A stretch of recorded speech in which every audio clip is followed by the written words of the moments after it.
Halloween in America looks like candy, costumes, and plastic skeletons from the dollar store. But behind this cheerful surface is one of the strangest cultural rituals the United States keeps alive. A night when millions willingly play with fear, identity, and death and call it fun.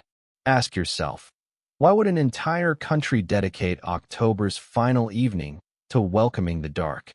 The answer is older than America itself, but the way it survives here tells us something unique about the American mind. At its root, Halloween grew from Samhain, the Celtic festival marking the end of harvest. It wasn't about horror movies. It was about survival. People believed the boundary between the living and the dead thinned, and rituals, bonfires, disguises, offerings helped them manage that uncertainty. Centuries later, when these traditions crossed the Atlantic with Irish immigrants, they fused with American suburban life.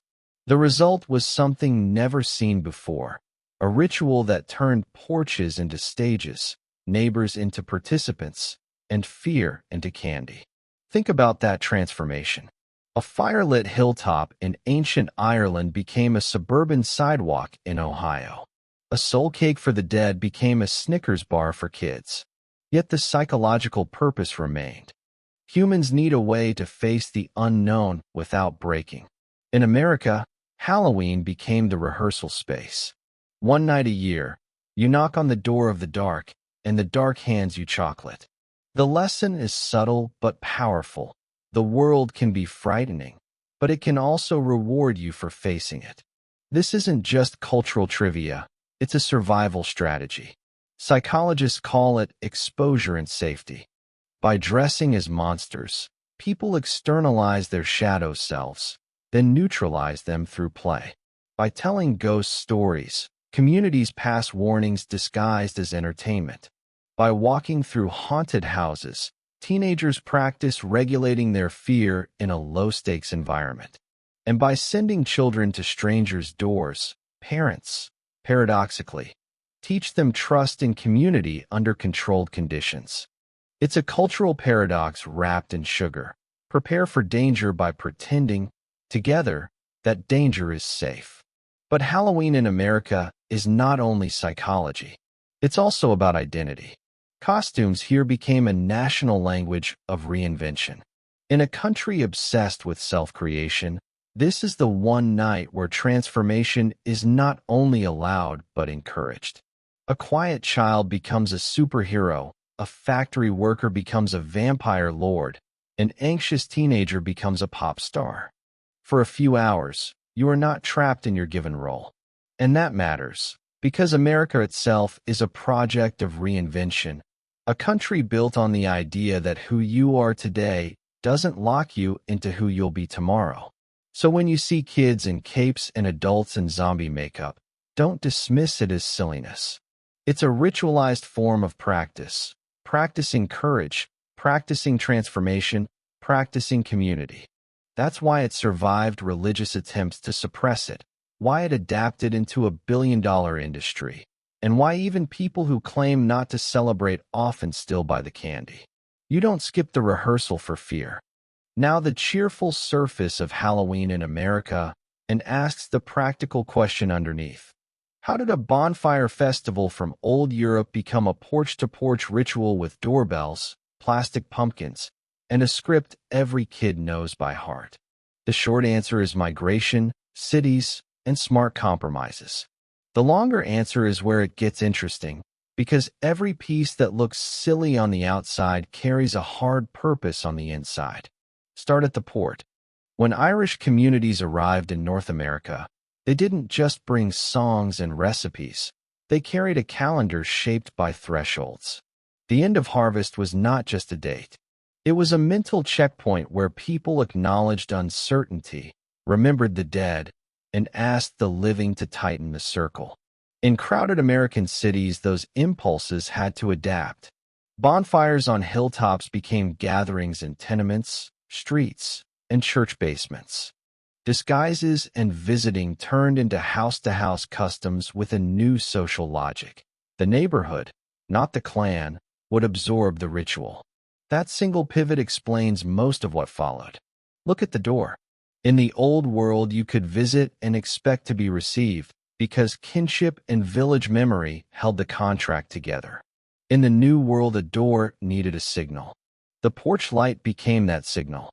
It is the American compromise between privacy and welcome. Turn it on to opt in, switch it off to opt out. One tiny cue keeps the night from descending into chaos. Kids learn to read it immediately. Adults respect the boundary. A festival with fuzzy medieval edges becomes a modern opt-in system with almost no conflict. That is design thinking wearing a pumpkin grin. Now the food. Before candy, there were simple offerings tied to the idea of reciprocity for souls. In American cities, bakeries, corner stores, and later supermarkets made the ritual easy to scale. Portable, wrapped sweets solved three problems at once. They were affordable, sanitary, and simple to hand out quickly. Candy industrialized the exchange without killing its meaning. You knock. You're brave and polite. A stranger acknowledges you, pays you in sugar, and in the background the street registers a data point. This block is alive. This house participates. This family is seen. Call it the candy-coated census. Once a year, neighborhoods take attendance without paperwork. The lantern changed shape for practical reasons too. Turnips and beets carve poorly. Pumpkins carve cleanly and are abundant in North America. A vegetable became a symbol because it fit the new environment. The story that glued the symbol to the custom, the one about a trickster who ends up roaming with a coal, spread because it provides a simple emotional instruction. Carry light for lost travelers and be careful about what you bargain with. Symbols survive when they come with memorable instructions attached. American Halloween also needed to negotiate space with existing institutions. Churches marked the same seasonal hinge in their own way. Municipalities had to keep order in growing towns. Parents worried about mischief turning into vandalism. The solution that stuck was a civic compromise. Move the rowdy energy earlier in the evening. Aim it at children, put adults on porches, and keep the route public. You can see the result in photos from almost any decade. Costumes, sidewalks, a steady flow of small groups, and 1,000 tiny exchanges of words and smiles. It looks cute. It's actually social engineering. When mischief still spikes, communities create alternatives like community center parties, school parades, or trunk or treat events in parking lots with open car trunks forming a safe loop. Every adaptation follows the same principle. Keep the core exchange, adjust the setting to lower risk, and raise participation. If you zoom in on a single city block, you can watch how quickly norms teach themselves. The first house sets the tone. If they speak kindly and give a fair portion, the next house tends to mirror it. One family with a folding table becomes a node. People gather, linger, share updates. A shy neighbor who thought about turning the light off changes their mind next year because they missed being part of the map. The night self-calibrates through tiny acts. A block that feels chaotic one year turns orderly the next after parents quietly agree on a start time, or after someone prints a simple map, or after the grumpy dog on the corner gets a costume and becomes the unofficial mascot. This is how folk customs work in a nation that loves systems. The ritual is soft, the coordination is firm.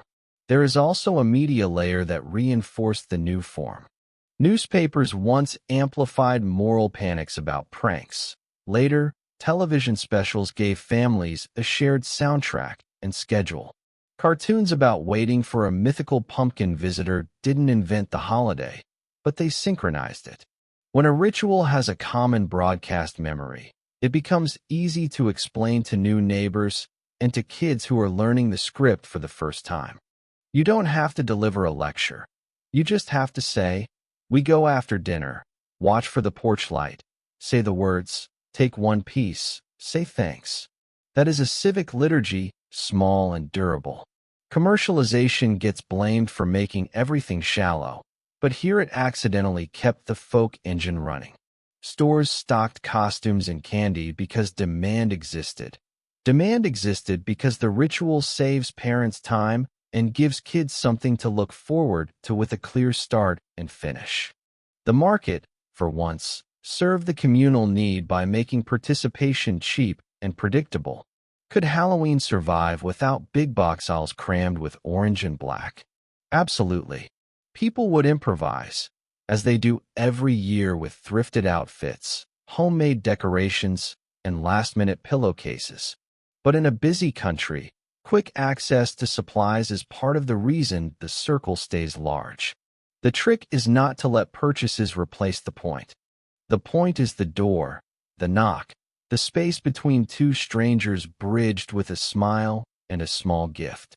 Every year, rumors warn about tainted treats or hidden blades. Actual verified cases are vanishingly rare compared to the fear they generate. What does happen, reliably, is the ordinary risk of sidewalks at night. Tripping, traffic, getting lost. Communities that understand the real risk profile respond with lighted routes, reflective gear, group walking, and porch-sitting adults who act like lighthouses. Fear headlines travel faster than nuance, but the long memory of neighborhoods knows what actually keeps kids safe. Visibility, proximity, and lots of boring grown-ups present in public. The candy transaction is not the danger, the car is. Good design solves that. Notice how the ritual finds ways to include people who can't or don't want to walk. Apartment buildings set up tables and lobbies. Retirement communities host early hours so residents can enjoy the parade without standing on cold porches. Families with neurodivergent kids adjust sound and pace or choose quieter routes at earlier times. Allergy-aware households signal with a different colored pumpkin that they offer non-food items. None of these tweaks change the meaning. They protect it by keeping the circle open. A folk ritual shows its strength not by enforcing purity, but by welcoming modification that preserves the core experience for more people. If all of this sounds too tidy, remember the undercurrent that keeps the night honest. Halloween gives people a script to confront themes most cultures prefer to avoid in public: fear, death, and the masks we wear every day.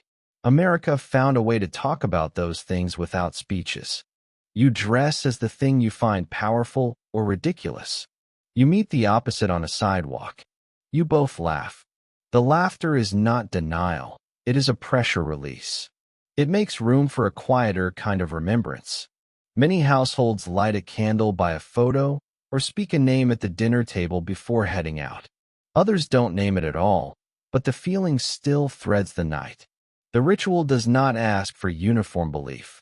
It asks for shared behavior that keeps meaning available to anyone who needs it. There is a reason adults come back to the porch even after their kids have grown. The evening restores a skill modern life erodes: neighbor recognition. For a few hours, faces are seen, names recalled, dogs greeted, blocks mapped with living knowledge instead of delivery apps. The next day you wave at the witch from number 12 because you finally learned her name when she handed you a cup of hot cider between doorbells. Community is not built by dramatic town meetings. It is built by harmless interruptions that feel pleasant. Halloween produces thousands of those interruptions in one short burst. The afterglow lasts. It also carries an invisible curriculum for kids. They learn that you can be bold and polite at the same time, that consent matters in small ways, that generosity is a public act, and that adults other than your parents can be safe and kind in a supervised environment. If you want to understand why so many parents are willing to walk the loop after a long day, that curriculum is the answer. It is hard to teach courage and courtesy in theory. It is easy to teach them when the door opens, a stranger smiles, and the script requires both confidence and manners. The candy is a token. The lesson is the point. Urban planners could write dry reports about eyes on the street and the health of the public realm. Halloween writes the same argument with porch lights and laughter. Even skeptical neighbors get a free audit of their block's social temperature. If traffic zooms, they notice and adjust next year with cones or a slower route. If a dark corner feels off, they advocate for a lamppost. If a newcomer participates enthusiastically, they remember to invite them to a block cleanup in spring. The ritual flips a switch that makes people look at their environment together. That is rare and valuable. If you strip away the nostalgia, what remains is a set of efficient solutions. How do you move the potentially destructive energy of mischief into a constructive channel? Give it a start time, a script, and an audience of friendly grown-ups. How do you keep a tradition alive in a country that changes fast? Pack it into small, repeatable actions with a low barrier to entry. How do you avoid culture wars? Make the behavior the point, not the theology. How do you measure whether it worked? You don't need a survey. You listen to the street the next morning. If people are still smiling at each other, it worked. This is why the distance from bonfires to doorbells is not a loss, but a translation. The function stayed while the form changed. Where once a village on a hill managed the hinge between seasons, now a grid of porches manages the hinge between strangers. The language is American because the problem is American. How to be private and public at once. How to be independent and neighborly. How to acknowledge fear without letting it run the room. The answer is not a speech or a law. It is a night that asks you to knock, speak, share, and move along with good grace. If you want a practical takeaway for your own block this year, it is embarrassingly simple. Put a light where people can see it. Sit outside if you can. Keep the portion fair so kids don't argue on your steps. Compliment the effort, not just the costume. If your street is quiet, be the node with a small table that makes stopping natural. If you're shy, let the bowl do the talking, but add a note that sounds like you. Tiny decisions convert a street from scenery into a shared room. The ritual does the rest. That is the American upgrade, a folk technology that turns a harvest right into a civic device, every bit as clever as a doorbell that only rings when you want it to. You could call it nostalgia, but that misses the point. It's maintenance. Once a year, we service the connection between households, test the emergency line between fear and fun, and confirm that strangers can still be harmless in public. The candy is a bonus. The real prize is waking up the next day in a neighborhood that feels more like a place and less like a collection of mailboxes. Under the jokes and plastic bones, this night runs on 3 engines: rehearsal, reinvention, and recognition. Rehearsal means you practice fear with the safety net visible. Haunted houses, jump scares, ghost stories, they're drills. You choose the intensity, exit when you've had enough, and your nervous system learns a simple truth. The body can cycle from alarm back to baseline without disaster. That memory matters later, when the fear is not a rubber mask. Reinvention is the American specialty. A costume is not an escape. It's a controlled experiment.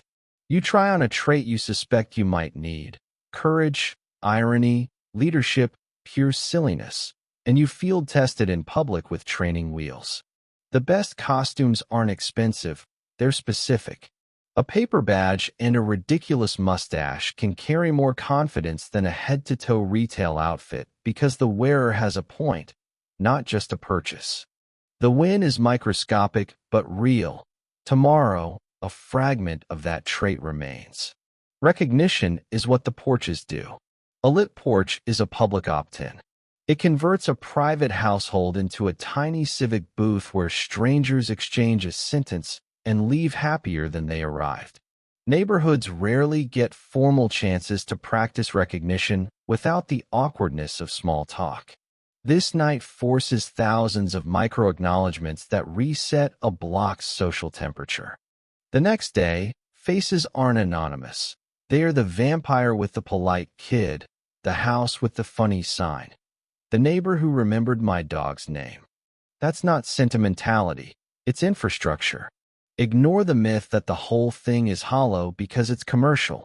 Commerce attached itself because the ritual already solved problems families care about. A clean start time, a clear route, an activity with built-in social payoff. Stores supply props. The culture supplies meaning. You see it the minute money steps back. Thrifted outfits that land harder than licensed ones. Cardboard gravestones funnier than resin statues. A folding table with cocoa outperforming a $300 fog machine. When people have a reason to gather, the market can help. It doesn't get to be the reason. Safety theater and safety reality are not the same. The urban legend about poison candy is an annual zombie that refuses to die. The credible risk is cars and visibility. Blocks that understand this put adults on porches, groups on sidewalks, reflective tape on costumes, and cones where drivers get impatient. The result isn't just fewer near misses. It's a shared norm that public space is for people first. Cities spend fortunes trying to teach eyes on the street. This night accomplishes it in 2 hours with porch lights and a thermos. There's also a quiet ethics lesson baked into the script. You walk up, you ask, you accept the portion you're offered, you say thanks, you move on. Consent, fairness, patience, courtesy, all operationalized in 30 seconds on a stoop. Parents could lecture that for months and get nowhere. One loop around the block teaches it by muscle memory. The candy is a token. The social software is the real download. The media layer doesn't invent meaning, but it braids everyone's timeline. A handful of cartoons and songs function like a seasonal operating system. They sync households that don't talk to each other. That shared soundtrack lowers the friction for newcomers. A family that moved last week needs one sentence of instruction. Watch the porch lights, say the line, take one, and they're in. Folk ritual plus broadcast memory equals a tradition that can scale without a central committee. If the weather or your building kills the door-to-door loop, the core still ports. Apartment lobbies become safe corridors with a line of bowls and a host. Community centers run early hours so grandparents can watch the parade without freezing. Parking lot trunk or treats spin a walkable loop out of empty asphalt. Allergy-aware houses swap trinkets for treats. None of this dilutes the point. The essence is a predictable exchange between strangers with friendliness enforced by the script. Underneath, the night keeps a relationship with mortality that America usually avoids in public. Not a sermon, not a rule, just a shrug and a grin toward the fact that we all end, so we might as well be brave and generous now. Many households mark that privately with a photo on a shelf or a name spoken before stepping out. Others don't name it at all. The meaning doesn't require agreement. It requires behavior. Light, greet, share, laugh, go home. The ritual does the rest. Urban legends thrive here for a reason beyond cheap scares. Their behavioral code wrapped in suspense. The hitchhiker who vanishes, the room where the mirror shouldn't be, the shortcut with one wrong turn. Their warnings about attention, consent, and boundaries dressed as entertainment. Teenagers trade them because adolescence is a permanent liminal zone. They need scripts for vigilance that aren't lectures. Adults tolerate it because a little rehearsal of what if at 15 reduces real-world mistakes at 25. If you want to test whether your block understands the assignment, look at the signage and the pacing. A clear start window prevents the stampede feeling. A small sign that says take two prevents the argument at the bowl. A chair on the porch signals presence. A note signals shyness without withdrawal. The best houses reward effort, not status. Compliment the homemade shark more than the store armor. That flips the incentive from buying to making, which keeps the culture healthy. There's a curious side effect worth naming. The night temporarily restores slow time. Phones are out, sure, but the main loop runs on walking speed and human voices. You can't binge this in 10 minutes. You have to follow the rhythm of doorbells and footsteps. In a culture that treats time like a commodity, that enforced pace is rare medicine. Parents catch up with neighbors they've waved at all year. Kids discover that streets have a personality at night that's not scary when adults are everywhere. The block learns itself. And yes, mischief still happens. The fix isn't moral panic. It's adult presence and clear norms. When grown-ups are visible, when the tone is friendly, when the script is known, trouble doesn't get oxygen. A kid with a marker becomes a kid with a joke when someone on a porch notices and engages. The line between prank and harm is attention. This night supplies attention in bulk. The most interesting thing is what people quietly keep after they put the decorations away. A pair of neighbors who had never spoken now wave every morning. A shy kid who went out as a dragon answers a question louder in class. A block that saw traffic cut 2 close petitions for a speed hump with signatures gathered during the candy loop. None of these outcomes are dramatic. That's the point. The ritual's power is cumulative and boring in the best way. If you're listening from a place that doesn't make this easy, rural roads with long distances, apartment towers with locked floors, whether that hates you, the principle still holds. Design a visible opt-in, set expectations clearly, reward effort, and keep the exchange short and kind. Whether that's 3 decorated doors in a hallway or 5 cars in a circle at the end of a gravel drive, the brain learns the same lesson. Strangers can share space without threat, and the dark doesn't own the room. One last angle that rarely gets airtime. This is one of the few nights where adults model unembarrassed play in public. Kids watch what we do with that. If every grown-up treats participation like a chore, the ritual degrades into transactions.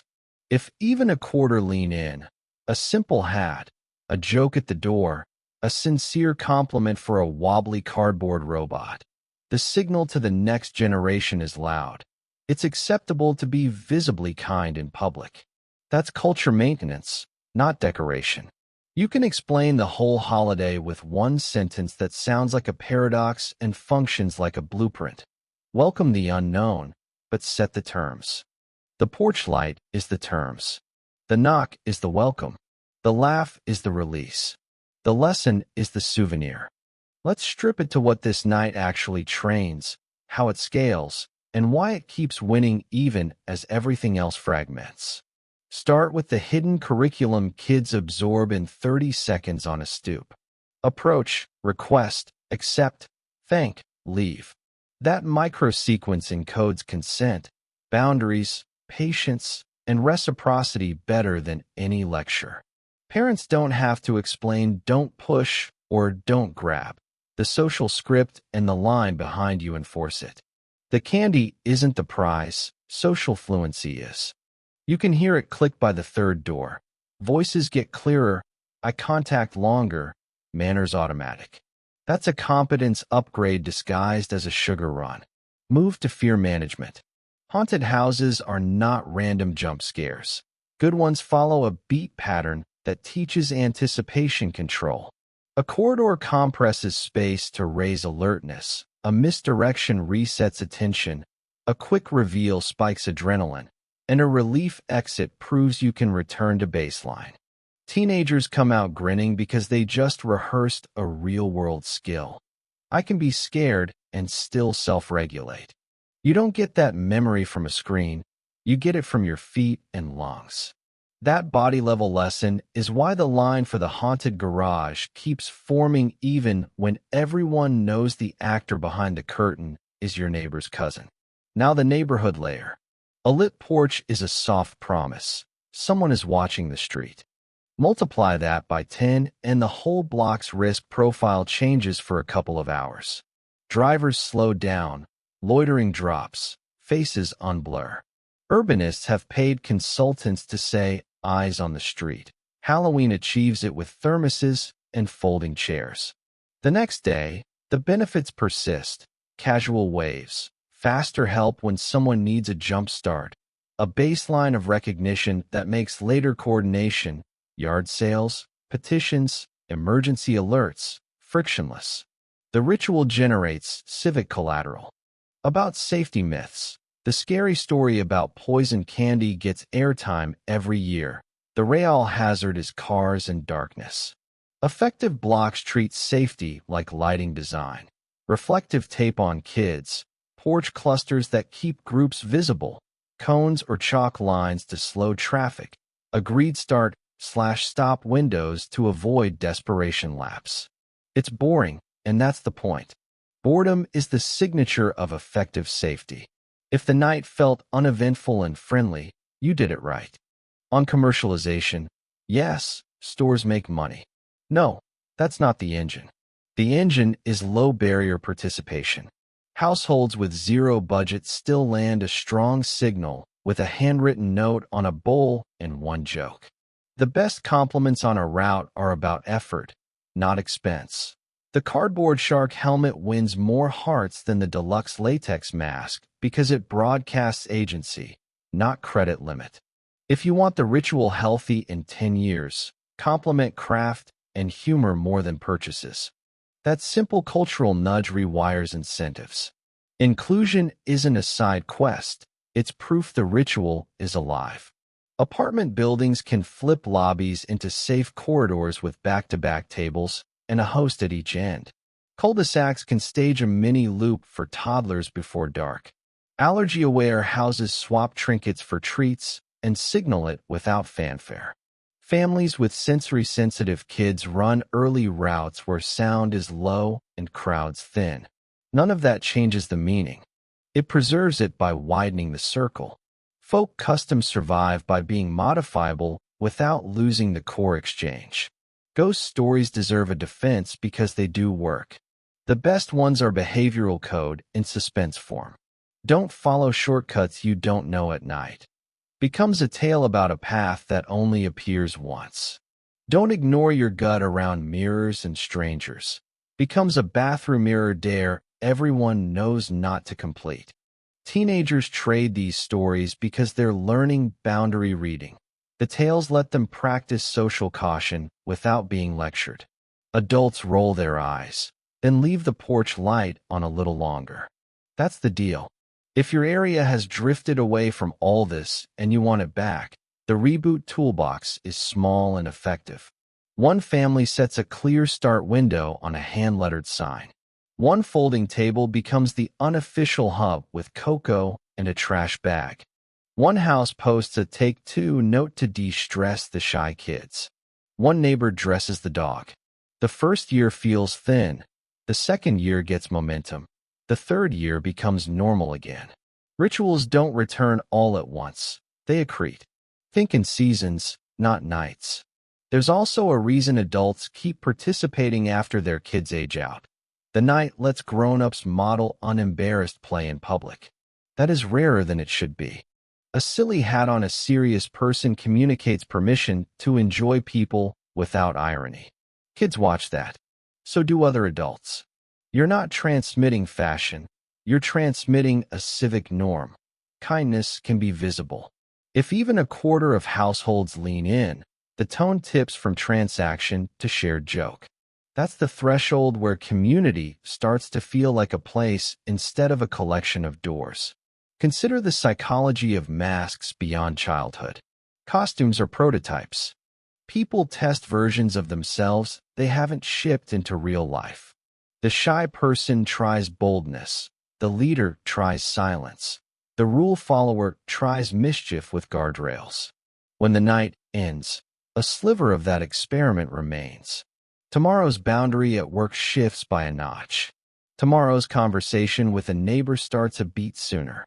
Multiply that across a town, and you get a subtle culture move without anyone holding a workshop. That's why this looks trivial until you measure outcomes no one thinks to attribute. Media synchronizes the ritual at scale. A handful of seasonal cartoons and songs provide a shared clock. Families who don't know each other still know, after dinner, before bedtime, watch the lights. Broadcast memory acts like firmware. It lowers coordination cost for new residents and for kids learning the script. You don't need a manual, The soundtrack and calendar cues do the onboarding. What about the edge themes? Death, grief, remembrance, that sit just off stage. The United States rarely does public mourning in everyday life. This night sneaks in a tolerant space for it. Some households set a photo and light a candle before heading out. Some whisper a name. Others do nothing explicit and still feel the undertow.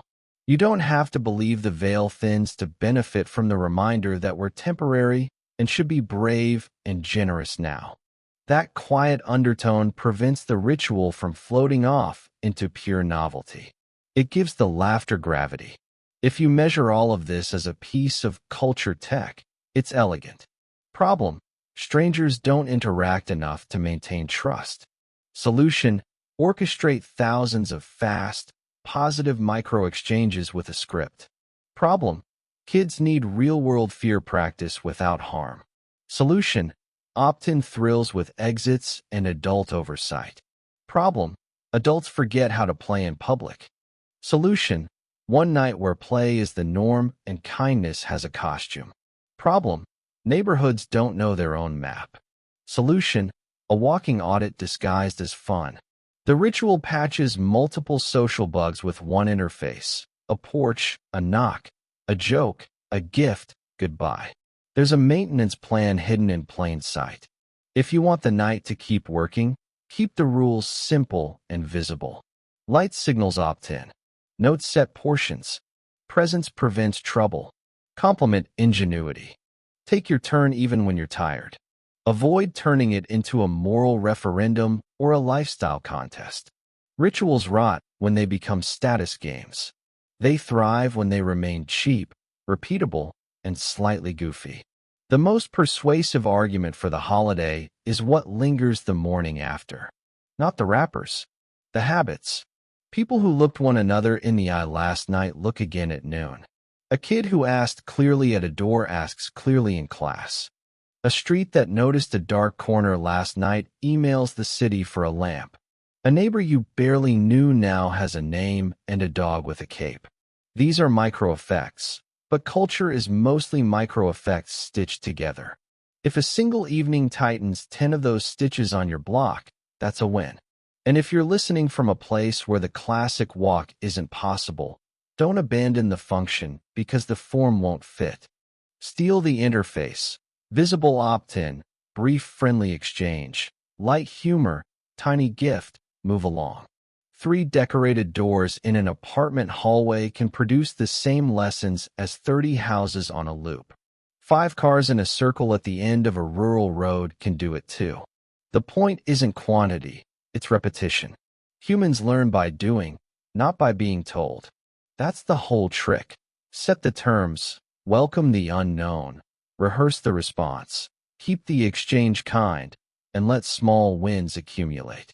Do that, and the plastic skeletons start to look less ridiculous. They're placeholders for something the culture actually needs but doesn't like to admit.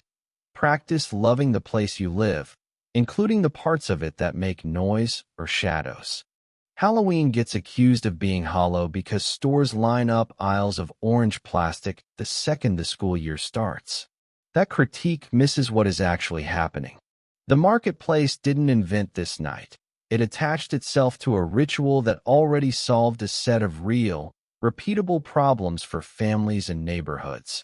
The candy and costumes are visible, so they get blamed for shallowness. The underlying system is quieter, a civic rehearsal that teaches kids social fluency, gives teenagers a safe fear lab, and forces adults to practice visible kindness with strangers. If you want to understand why the commercial layer is big and loud, look at what it's feeding. The demand is not for trinkets. The demand is for an easy on-ramp into a shared tradition. The trinkets are just the gear. Start at the household level. Busy parents need rituals that don't require weeks of prep, expensive materials, or complicated rules. A costume, a bucket, a loop around the block, done.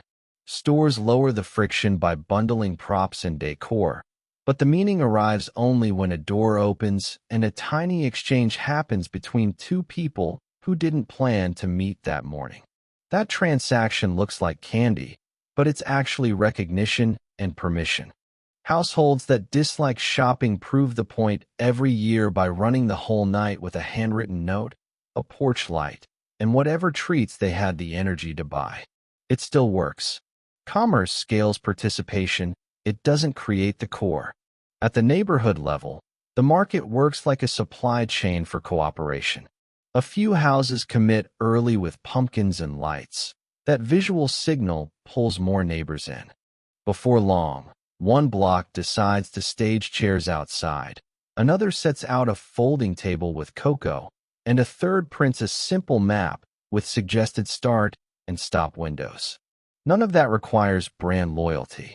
It requires that someone provide enough cheap, accessible materials so it's easy to opt in. The cynical read says big box stores impose a seasonal mood to sell plastic. The useful read says they make sure even disorganized humans can join a civic liturgy without growing their own gourds or sewing their own cloaks. The culture still decides the terms. Complement effort more than price tag, and the incentives tilt toward creativity instead of consumption. Small businesses understand this better than anyone. A bakery throwing in a batch of iced cookies for a community table buys social capital that lasts through winter. A hardware store offering discount solar lights turns a dim corner into a safe corridor and becomes the hero of that block without buying a billboard. A coffee shop setting up a sidewalk urn keeps parents around long enough to chat. Those chats turn into the kind of network that solves problems later. The smartest local marketing on this night isn't branding, it's infrastructure. Light, warmth, a place to pause. If you can supply those, you're not selling to customers, you're enrolling neighbors. There is a second economy running alongside the retail one that gets less attention, the maker economy. Thrifted fabric becomes cloaks, cardboard becomes armor. Old clothes get a second life as scarecrows or ghosts. Whole family rooms turn into low-budget maker labs for a week. This matters because it broadcasts a cultural value that money can't fake. When a kid hears 5 compliments for a homemade shark head and 0 compliments for a deluxe catalog mask, that kid learns which signal the neighborhood actually values. If you want the ritual to stay healthy, reinforce that signal. Praise ingenuity. Admire silly courage. Ask how they built it. The market will keep stocking shelves either way. The culture gets to decide which behaviors earn status. On the street, the candy looks like the heart of the night, but it's closer to a token in an ongoing trust economy. You approach, you ask, you receive, you say thanks, you move on. That rhythm scales beautifully because it's predictable and short. The predictability is not accidental. Communities have tuned it over time to reduce friction. The porch light is an opt-in signal that respects boundaries. The short script keeps lines moving and interactions friendly. The small portion makes it affordable to participate. Those design choices aren't corporate. They are folk engineering refined over decades. Commercialization didn't write the script. It learned to print it on bags. A common complaint each year says the holiday has become too loud, too early, too much. That critique is fair when the spectacle drowns the point. The fix is not to cancel the spectacle. It's to rebalance the incentives. When hosts hand out compliments for effort and humor more than for volume and expense, the tone snaps back quickly. When a single house adds a folding table, a trash bag, and a silly game that costs nothing, lines linger because people are enjoying each other, not because a yard has the most animatronics. Energy follows attention. Aim attention at the behavior that strengthens the ritual. Visible kindness, inclusive design, low-cost participation. And the market will follow because it chases eyeballs like water follows gravity. Safety myths ride the commercial wave every season. Scary headlines repeat the same claims about tampered treats because the story template is irresistible. The credible risk is boring, dim streets, excited kids, impatient drivers. Effective blocks treat safety like stagecraft. Light the path, slow the traffic with cones or chalk, keep adults visible, set a clear start window so the last half hour doesn't turn into a frantic sprint. When the boring stuff is done well, the night feels oddly calm even when the sidewalks are full. Calm is not the absence of energy. It's evidence that the choreography fits the space. There's a sustainability angle that deserves attention without becoming a scold. Seasonal waste can be real if nobody thinks ahead. But this night is friendly to reuse if you nudge it. Costumes trade down the block and live multiple lives. Decor cycles for years with small updates. Pumpkin guts turn into pies or compost. LED strings sip power. You don't need a purity pledge to make the footprint smarter. You need a few households who model reuse without shaming anyone. People copy what looks fun and easy, not what sounds virtuous. Put the bin for recycling in the same place as the candy bowl, and the behavior adopts itself. Inclusion is the strongest metric for whether a folk ritual is alive or just coasting. Watch how easily the format adapts when someone speaks up with a need. Apartment buildings flip lobbies into safe corridors with bowls on a table and a host at each end. Retirement communities host early hours so residents can enjoy the parade without standing in the cold.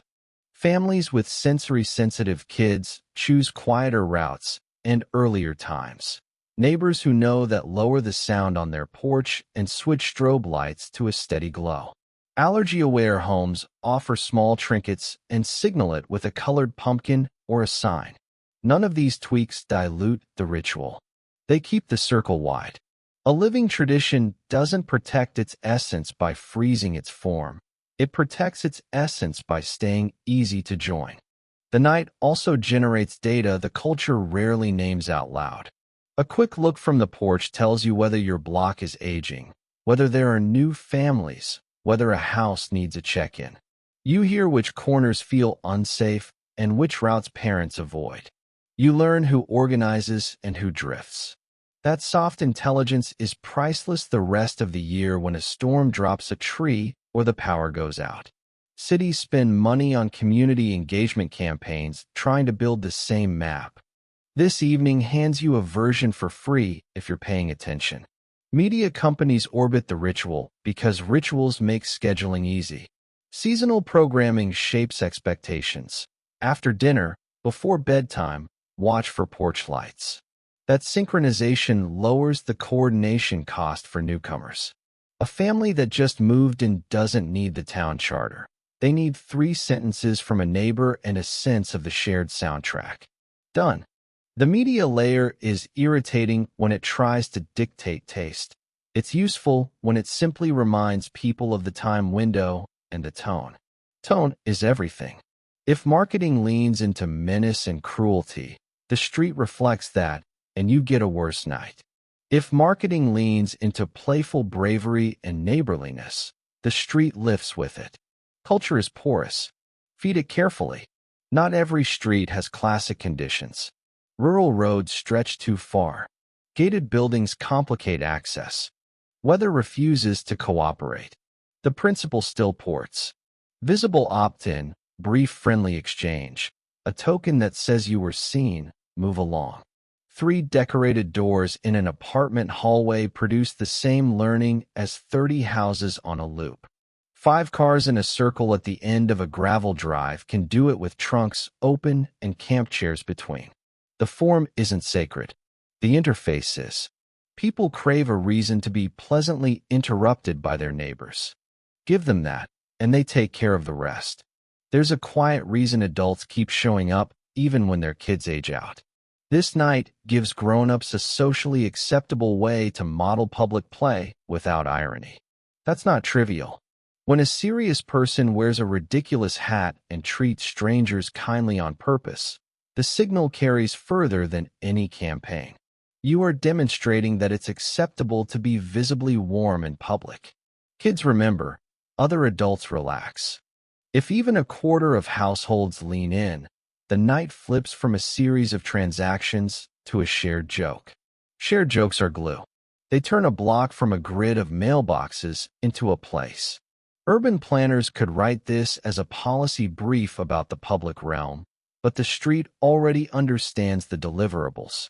Eyes on the sidewalk, predictable crossings, lighting that cues presence, places to pause, short interactions that leave both sides slightly happier than they were.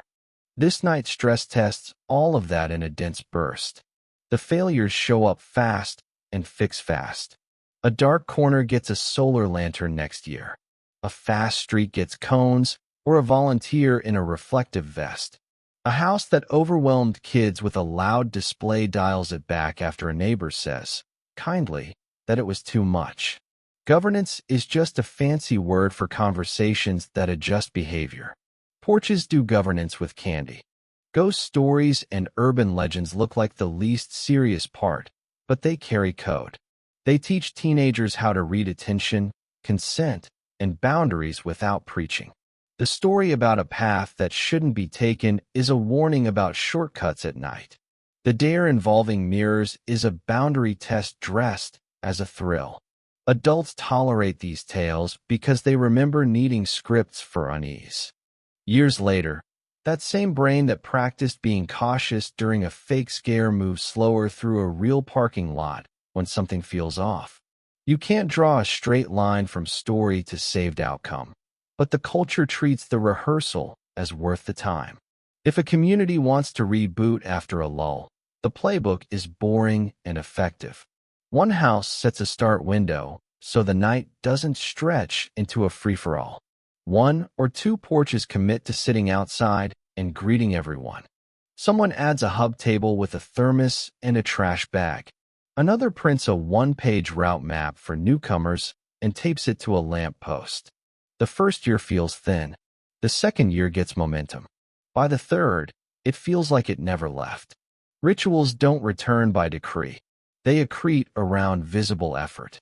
The predictable pushback is that all of this sounds like overthinking. It's not. It's noticing the operating system a culture installs to handle fear, strangers, and the edge of the year. Most nations mark that edge with food and fire. This one adds a doorbell and a joke. The joke isn't there to trivialize anything. It's there to keep the door from locking. When people can laugh together, they can talk together. When they can talk together, they can solve boring problems before they become dramatic ones. Laughter is civic lube. If plastic skeletons and a bowl of chocolate enable that, maybe the plastic earned its keep. The strongest argument for the night lives in the morning after. The wrappers get swept. The lights come down.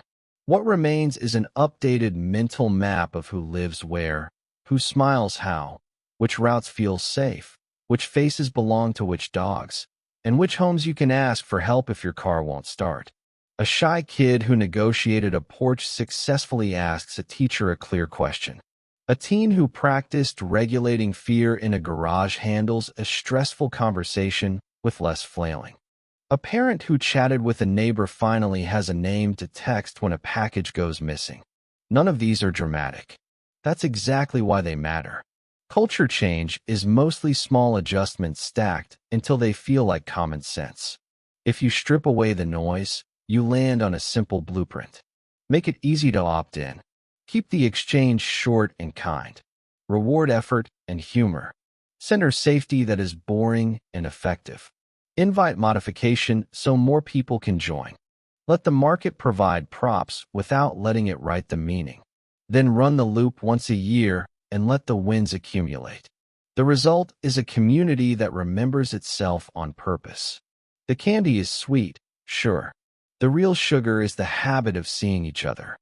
America doesn't like to talk about death in public, yet it keeps a night on the calendar that points straight at it, and then wraps the subject in jokes, porch lights, and candy. That contradiction isn't a flaw, it's the function.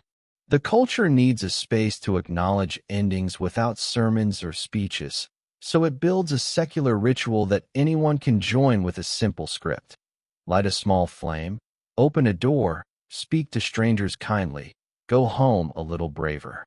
Under the noise, this is a compact about how to live with what we lose. Start with the most basic move, putting a light in the dark.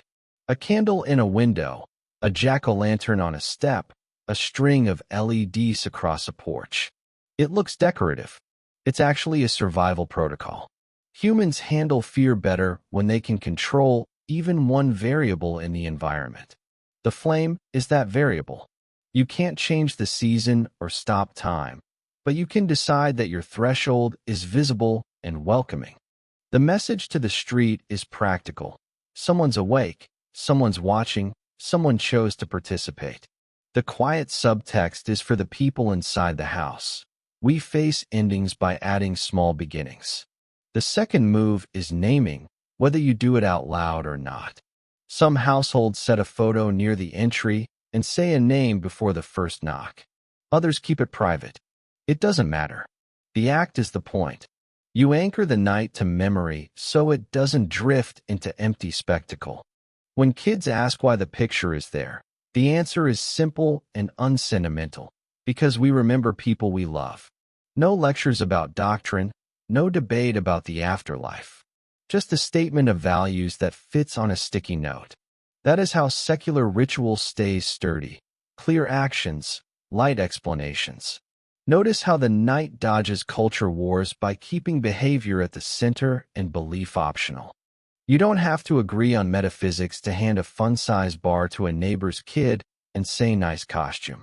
You don't have to belong to the same tradition to put a lantern on a stoop. If your family also builds an altar for remembrance this week with marigolds and photographs, the two practices don't clash, they rhyme. The shared principle is hospitality toward the people who are gone and toward the people who are here. That's the real line this night draws. Not sacred versus secular, but cold versus warm. The way fear is handled is equally plain. The night doesn't banish it or glorify it. It negotiates terms. Haunted houses and jump scares are chosen doses, taken with friends, with exits nearby and adults hovering. That choice matters. The body learns a loop it can reuse later. Anticipate, breathe, get startled, recover, laugh, continue. Think of it as a firmware update for courage. You won't remember every plastic skull you passed, but your nervous system will remember that recovery is possible. In a culture that runs on low-grade anxiety, that is not trivial. People make a mistake when they treat the plastic as proof that the meaning is fake. The props are placeholders for real functions. The skeleton on the lawn says out loud what the rest of the year whispers. We're temporary. The joke keeps the thought from crushing the party. Humor here isn't denial. It's the pressure valve that lets the subject in without blowing the doors off the house. If you've ever had a hard conversation that began with a disarming joke, you already understand the mechanism. There is a civic dimension that rarely gets named. This night refreshes social trust. Trust isn't built by speeches. It's built by 1,000 tiny interactions that go right. A knock is answered, a small favor is given. The receiver says thanks and leaves. Repeat. By the end of the loop, kids have practiced courtesy with a dozen adults who aren't their parents. Adults have practiced kindness with 100 kids who aren't theirs. Faces become familiar. Names stick. Blocks learn their own patterns again. The payoff comes weeks later when someone needs a jump start or a package watched. People help faster because they already traded harmless favors in the dark and nothing bad happened. The safety conversation benefits from the same clarity. The scare story about poison candy shows up every year because it's compelling. The boring truth wins anyway. Visibility beats paranoia. Groups beat wandering. Adults on porches beat police cars cruising. Cones and reflective tape beat online warnings. The ritual's design, opt-in lights, short scripts, shared windows, does quiet work that headlines ignore. If you've ever stepped back after 2 busy hours and thought, that felt oddly calm, you just watched good design outperform fear in real time. Inclusion is the stress test for any living tradition. When it's healthy, the format flexes without drama. Apartment buildings flip lobbies into safe corridors, and post a sign with a start window. Parking lots become circles of open trunks so toddlers can loop once and head home early. Households swap candy for small toys to include kids with allergies. People dial down strobe lights for sensory reasons. None of this requires committees. A couple of neighbors make a change, others mirror it. The tone shifts toward welcome. If your block doesn't do this yet, the fix is visible leadership, not arguments on a next-door thread. Put out the sign, host a small table, show the version you want. Folk customs copy what works. Ghost stories deserve a defense because they teach behavior when lectures fail. The story about the shortcut that shouldn't be taken isn't just a scare. It's a boundary rule dressed up to be interesting. The mirror that shouldn't be challenged is a reminder to check your surroundings and listen to hesitation. Teenagers repeat these tales because they're building internal alarms and social caution. Adults tolerate the melodrama because they remember needing scripts for unease and because it's better to practice jitters on a friend's porch than in a parking lot with no plan. If your area fell out of the habit, rebooting is less romantic than people want to admit and more effective than they expect. One home sets a visible start and end time. One porch sits outside and greets everyone. One folding table becomes the hub with cocoa and a trash bag. One neighbor prints a one-page route map and tapes it to a lamp post. Year 1 feels thin. Year 2 has momentum. Year 3 is, we always do it this way. Traditions aren't revived by nostalgia posts. They're revived by chairs, signs, and showing up.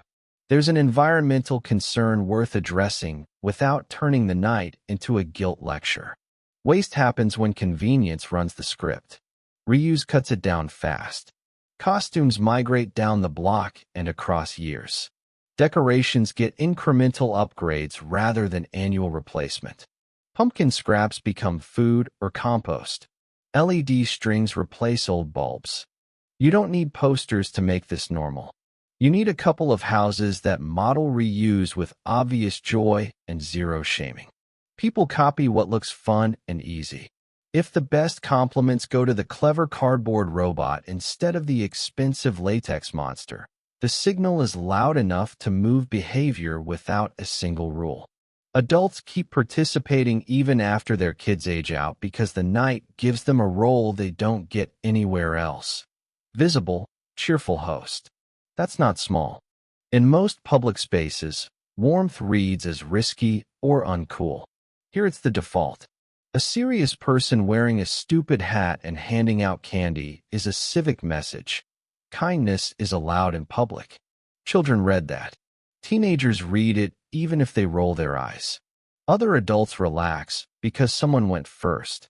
If even a quarter of households lean in, the mood flips from transaction to shared joke. Shared jokes are glue. Measure the outcome the next day. You'll see rappers and a quieter street. Look closer and you'll notice the real artifacts. More eye contact, smoother hallway hellos. The memory of which corners were too dark and should get a lamp. The name of the neighbor you can text if a package gets misdelivered. A shy kid who negotiated that first porch speaks up one notch louder in class. A teenager who rode the haunted garage adrenaline wave handles a later hard talk with a steadier tone. These are microscopic gains. That's fine. Culture is mostly microscopic gains stacked until they look like common sense. The critique that this is just fun misunderstands the value of controlled play in a stressed society. Play is how humans test edges without wreckage. Here the edges are fear, identity, and strangers. The night lets people push each one a little. We're a different self. Find out no one died. Invite fear to jump out once and learn it leaves. Meet a stranger, get a joke and a small gift, move on. Repeat until the loop feels normal. If you want a label, call it applied folklore. If you want a result, look at how many neighborhoods feel more like places the morning after. There's also a practical piece almost nobody says aloud. This is a cheap way to maintain eyes on the street without surveillance theater. Real safety grows when people who live somewhere already know what normal looks like. One evening of dense, friendly foot traffic updates the neighborhood's mental model. You notice who is new, which houses are dark by choice, which route works for kids, where drivers act like they're late to a race.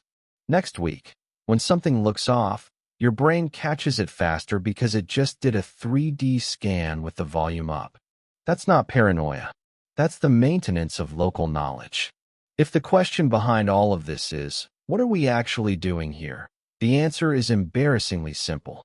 We practice being the kind of place where the unknown can show up and not break anything.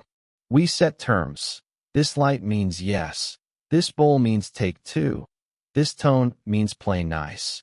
And we hold those terms together for a short, intense window. Kids memorize the script. Teens test themselves. Adults model visible kindness. The dark gets hosted instead of feared. Then we put the gear away and keep a small piece of the behavior for ordinary days. The blueprint is short and repeatable. Light means opt-in. Presence beats spectacle. Complement ingenuity over expense. Keep safety boring and visible. Widen the circle when someone asks. Let the market provide props, but not meaning. Make the exchange brief and kind. Do it again next year.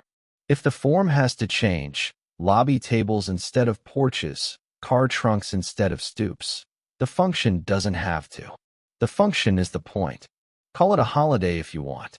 It's also a maintenance routine for a neighborhood's social fabric and a yearly update to a person's courage. The plastic skeletons can go back in the bin. What stays is the habit of opening a door, meeting the unknown with a grin, and sending it on its way a little better than you found it. If that lesson landed, the night did its job. And if this helped you see the machinery under the decorations, hit subscribe and drop one line in the comments. What tiny piece of this are you keeping for tomorrow?